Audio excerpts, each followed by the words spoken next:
Welcome friends to another Dune video. Today we examine Colonel Bashar Kolona. We examine how there are Sardaukar protocols in place to protect the Emperor, even when he does not want that protection, and how the Sardaukar conduct themselves on another world, what they do to get to the information that the Emperor desires. Spoilers for the Lady of Caladan throughout. Let's get straight into it. Ships moved down to the surface of Elegir, imperial ones, marked with the scarlet and gold shades of House Carino. This was a show of the Emperor's force. They would make sure that the planetary governor would cooperate in flushing out the violent rebel leader, Jackson Aru. Colonel Bashar Kolona was not convinced he was there, but the Emperor hunted down all rumours without mercy. 10 troop carriers would bear the Sardaukar to the planet, all under his command. On their approach, they did not file a flight plan or ask permission, they just flew. By being who they were, they forced commercial traffic to move out of their way. Kolona had no need to issue orders, and just watch the training and the actions of the Sardaukar take shape. The Viscount had been issued a demand to meet the ships at the spaceport, and Giandro Tull would need to cooperate.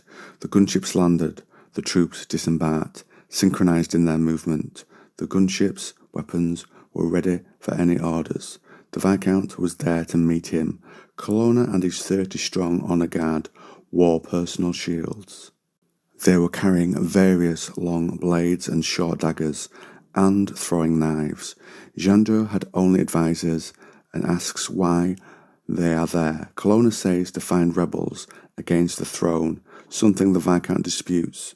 Kolona says his troops will look over the planet where the rebels might be hiding and then conduct any necessary interrogations. I can only imagine the horrors the Sardaukar will inflict on the populace to chase down these possible rumours, and the ruler can do nothing about it. The book says his soldiers swept out like flechettes from a scattershot weapon and descended upon the Elegir capital, chasing down whispers and gossip. There was a banquet set up inside, but Kolona was left unimpressed. He would normally eat nutrient rations, meaning he had no palate for a banquet. The Viscount offered to show the Sardaukar his horse, which would be traced all the way back to Earth, its bloodline. Kolona says that the Sardaukar have no need to ride beasts, and that this visit was ordered and is not a social one. The Viscount perhaps is trying to woo Kolona to show how rich he is, perhaps working to a bribe, but he is soundly put back into place, and perhaps here the Sardaukar who guard the Emperor will have been used to seeing impressive displays of money, something that the Viscount couldn't do in comparison to Shaddam. Pressed, Kolona then gives some of the Emperor's suspicions. He's asked about the noble house he put down, but does not speak out against the Emperor. After he returned to the Emperor's court, having found nothing suspicious, he refused to fabricate evidence, though this may disappoint the Emperor. Kolona has had a certain code that we do not see in a lot of the actions the Sardaukar take, though they do not have loyalty to the Emperor, of course. Perhaps this is from Kolona's time in a minor house. He is surprised to see a Baron Malay, with whom he has a history. Kolona had come up with the Sardaukar, and they had both been assigned to Kaitane.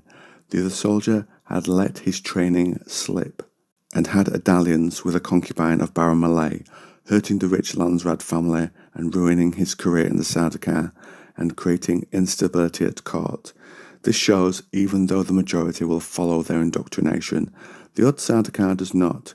We do not know what happens to him as punishment, but I don't think you can leave the Sardaukar, especially when he will have caused issues in the Emperor at court, without a fitting to them punishment. Later in the plaza, Kolona keeps an eye on both Shaddam and his Empress. A large-scale hologram of Shaddam is projected, and it talks of being proud about how the Imperium has joined together to restore itself after the nobles had damaged his treasury. An Imperial treasury ship flies above the crowd with commemorative coins inside. Kolona checks nearby and finds no poison gas canisters or explosive devices or other threats to Shaddam. And it was then that suddenly the Emperor misspoke, saying not to believe his lies, not the words Colona knew had been agreed upon, and he saw the hollow no longer followed what Shaddam was doing. I see here that the Emperor's words will have been agreed before for security, or just to ensure that he gets the desired reaction and effect from the crowd he's speaking to. Colona ordered the evacuation of the Emperor, and as the alarm sounded, other Sardaukar raced to the balcony level. One officer tells Colona that the hollow projector has been hijacked. Colona reaches the balcony where the Emperor is. The crowd is confused and tells the Emperor he should go to the emergency lift, which leads to an armoured chamber, but the Emperor wants to stay for the false message to be shut down so he can speak to the crowd. Colona, seeing the treasury ship coming closer, begins to drag the Emperor. Shaddam is worried about being seen as cowardly by people. Colona ignores this and moves him along, the honour guard clearing the way before them. Shaddam says he will have Colona killed for this. The Sardaukar position on personal security was clear. Not even the Emperor could go against these priorities, or their priorities. A wall panel was moved aside ahead of them, and doors to a lift opened. Colona made sure the Emperor and his Empress got in, even before himself, and the Sardaukar came in behind him. As he activated the lift, the ship above exploded, and the coins carried inside became projectiles. And flames hit the balcony. The lift dropped, but was reached by flames from the exploding ship. Shaddam is angry, but not at the attempt on his life, but the loss of Solaris. He was going to give the people, and now he fears they will not believe how generous he is. Colona observes that will be the foremost concern to anyone else. Now, friends, I turn this over to you. What do you think to the actions of Colona?